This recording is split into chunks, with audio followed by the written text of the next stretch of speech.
Hi, everyone, and welcome to week 3 of our course. I hope you are doing well and enjoying all the discussion as much as I am. So we'll start off with some announcements, and then I will talk a little bit about the discussions from week 2 about Black philosophies of education, and then I will review the readings for this week and leave you with your checklist. So for our announcements, this Monday, June 20th, GSU is closed, no classes in observation of Juneteenth. So if you are needing a little bit more time for Sunday's discussion or your discussion leader, feel free to take that extra time for that.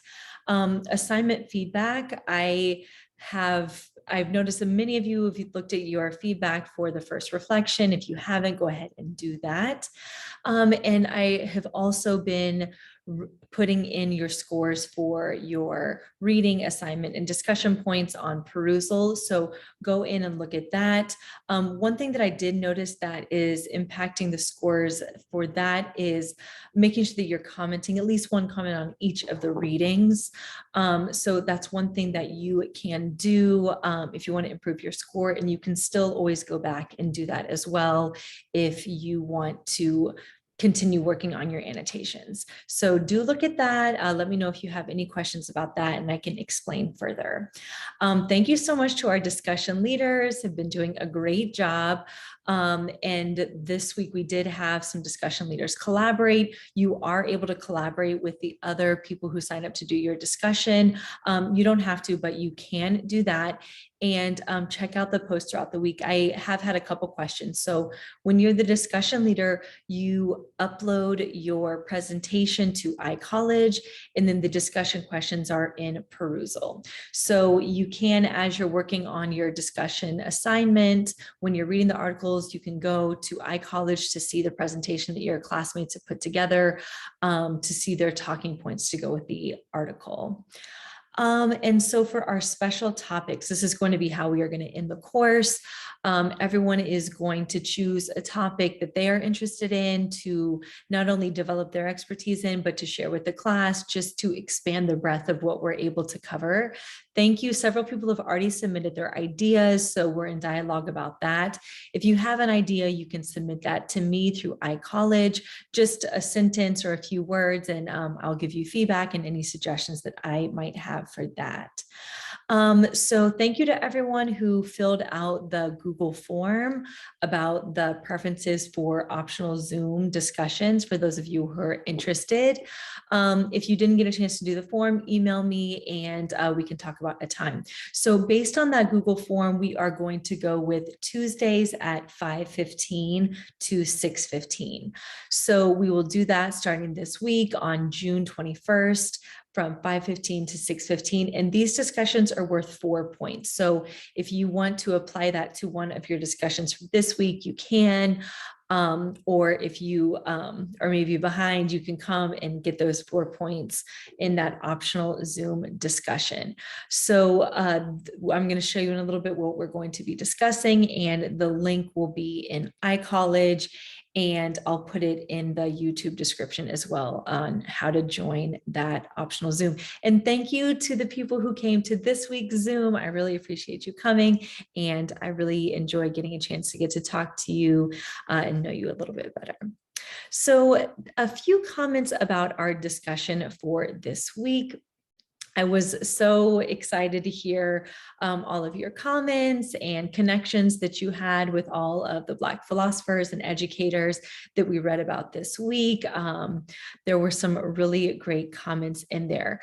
One of the main tensions that came up a lot, especially in the first set of readings about Anna Julia Cooper, W.E.B. Du Bois, and then the other leaders as well, was about this purpose of education and this tension between the more traditional formal liberal arts education versus a more technical education. And there were a few comments about, and this definitely still exists today, about the purpose of education. And how do we best give students what they need? Is it the same for everybody? And if not, how do we make it not only responsive, but then also equitable and making sure that everyone has access? So thinking about things like tracking and a lot of other practices too. So I saw some great discussion about that, and that will continue throughout the course. And then another point of discussion that I thought was really powerful and interesting, coming from this philosophy, particularly with learning about the origins of Black History Month. And I was so excited to see how everyone engaged with the readings about Carter G. Woodson, and really not just him, but the other Black philosophers that we read about as well, how extensively they worked in their pursuit of making much more robust contributions to Black history and Black education. And particularly when it comes to the origin of Black History Month. And this idea of Black History Month being not a static 1 week or 1 month, but really a practice, more of a verb than a noun, and being very active, something that students, adults, teachers are doing together collectively, very research oriented in the quest of discovering more, and then having these weeks or months where all of that work and research throughout the year comes together in a culmination. And then another thing that was really powerful, and a few people mentioned this in the discussion, was Black history as not just again, static learning about different heroes and figures, but being an active in a political endeavor. Political in that students and teachers are learning about the systemic policies and laws that affect our social stratification and racial inequity that we see, and positioning students, teachers, and adults as empowering them with this history and with this knowledge that can help them engage as political beings to both resist and continue to work against some and break down these inequities that we still see today. And then another tension that came up in the discussion that is going to lead us into this week was this notion of what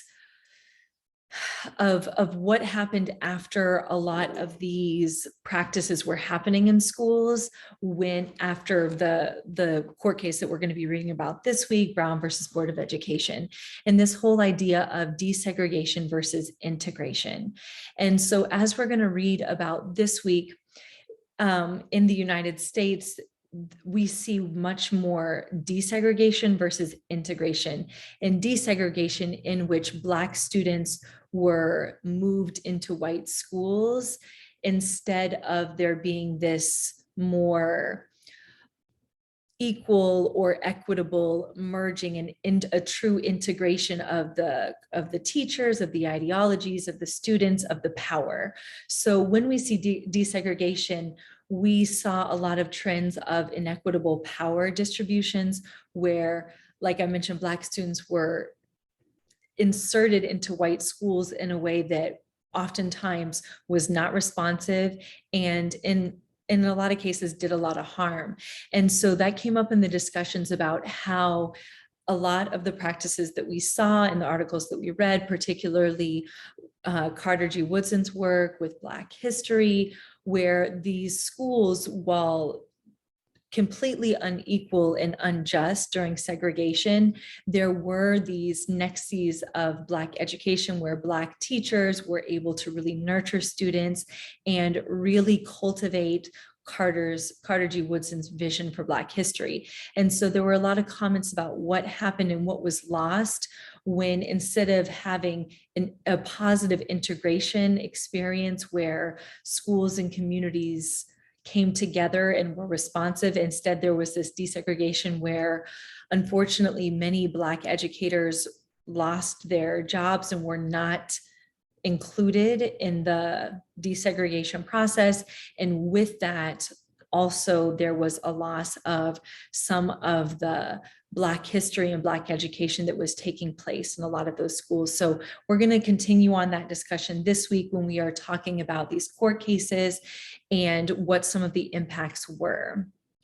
And that tension still exists today. How do we work towards that?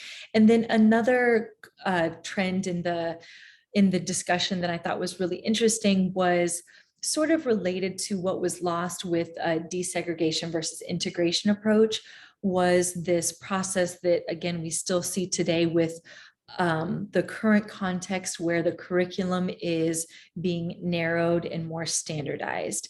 And so while standardization might be something that was called for by Anna Julia Cooper and W.B. Du Bois in terms of elevating the level of education that was offered and available to Black students and providing a robust liberal arts education, the way that we're currently seeing standardization is by where the actual breadth of information that is included in schools becomes smaller and smaller, and more and more is excluded, from the arts to even history, sometimes even science in the elementary school age grades. So this intense narrowing of the curriculum, and a lot of people were even talking about how the legacy of Black History Month has even been, to in some cases, narrowed to where it might not be this authentic, active, and political experience that is really ingrained in the practice, but rather maybe just a check to cross off, a corporatization thing that we are seeing. So a lot of people mentioned that. And so I'm interested to see how that tenet comes up in the conversation as well when we start talking about desegregation and some of the impacts that we saw with that.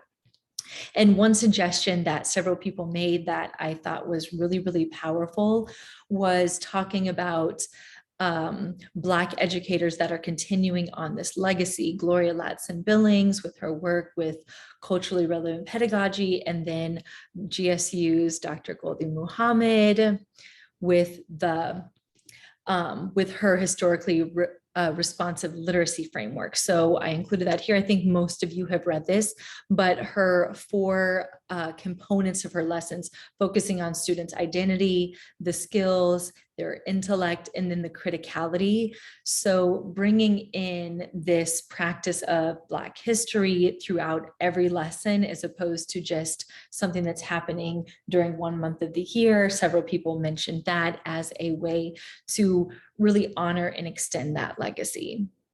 Oh, and then I just special shout out to Asia, who was in the documentary, that I just can't stop smiling after reading that comment. So there are not too many comments on the documentary. So I'm talking about this Tell Them We Are Rising documentary about HBCUs. So if you haven't gotten a chance yet, please do put a comment there so I can see what you thought about the documentary. Okay, so this week we are going to be moving on to several court cases that led to desegregation. So ending the unjust practice of schools segregated by race. And so we are going to start off the beginning of the week reading about 2 cases. Let me just show you both. 2 cases that took place in California, and both of these took place before Brown versus Board of Education, but they both dealt with ending segregation in schools based on race. And both of these court cases, like I mentioned, take place in California and dealt with Mexican American students. So the first article that we are going to read is Mendez versus Westminster, and that court case was in 1947. And this was the first federal court case that ruled that schools being segregated by race was unlawful. So this article comes from a chapter from this text. If you want to download the ebook, it is available from Georgia State's library, but I also uploaded the chapter to perusal. So this first one is Standing on the Shoulders of Mendez versus Westminster, and this is outlining the details of that court case. And then the second one is just a short 10-minute YouTube video. It is about this court case, Alvarez versus Lemon Grove School District, that took place in 1931. This is Professor Alvarez. His grandfather was actually the plaintiff in the case, and he's going to talk about how this was the first court case in the United States that was, again, ruled that segregation was unlawful. So Mendez versus Westminster was federal. This one was a local school case, but they both dealt with Mexican-American students being not allowed to attend the school district, and talked about how their parents fought for those rights, and talked about some of the implications from that. And if you're interested in the Lemon Grove incident, there is his Professor Alvarez, his father, it was also a professor, and he helped make this. It's a longer PBS documentary, the Lemon Grove incident. I'm going to add that to the supplemental text if you want to check that out as well to learn more about that court case. So these court cases took place, this first one, Alvarez versus Lemon Grove, the Lemon Grove incident took place more than 20 years before Brown versus Board of Education. And so that's where we're going to start with this issue of desegregation, and thinking about working towards hopefully the aims of integration. Oh, and this is one of the recommended texts. If you are interested, this text deals entirely with the Mendez versus Westminster case. If you want to purchase that one, the ebook isn't available at on Georgia State's website, but you can purchase that book if you're interested to read more. So that is going to be the first half of the discussion this week. And then the second half is going to be about Brown versus Board of Education.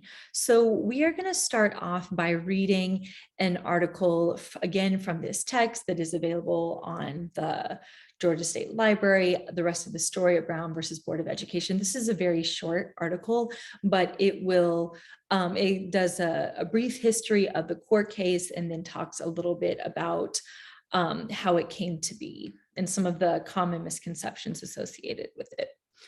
And then we are going to read this text by Vincent Willis, who went to Emory. This is his book. If you're interested, this is another recommended text. If you want to purchase this book, it's not an ebook, but so he writes about Black student movements post Brown versus Board of Education, and outlines from a historical perspective how students have galvanized to advocate for equal rights in schools. So we are going to read an article that we wrote with an instance of students who a particular student movement post Brown versus Board of Education. And so here you can see the date range that he is going to consider there. And then the next article that we are going to read about is written by Derek Bell. And Derek Bell is considered one of the founders of critical race theory. So he was a law professor at Harvard, and he actually, so he wrote about Brown versus Board of Education. And so this article is one of the seminal texts as part of critical race theory. I know that many of you are interested in critical race theory, and some of you are even taking up an aspect of this issue for your special project. So I'm really looking forward to hearing looking at the discussion about this article. So his article is called Brown versus Board of Education and the Interest Convergence Dilemma. And so he talks in this article, he theorizes about how this court case and other instances of civil rights court cases represent what he is coining here, this interest convergence dilemma, in which the rights of Blacks in these court cases are only granted lawful if their interests also converge in a way with those of whites. So it's not too long, but I'm really interested to hear your thoughts on this article. And if you are interested, another book I would recommend by Derek Bell is Faces at the Bottom of the Well.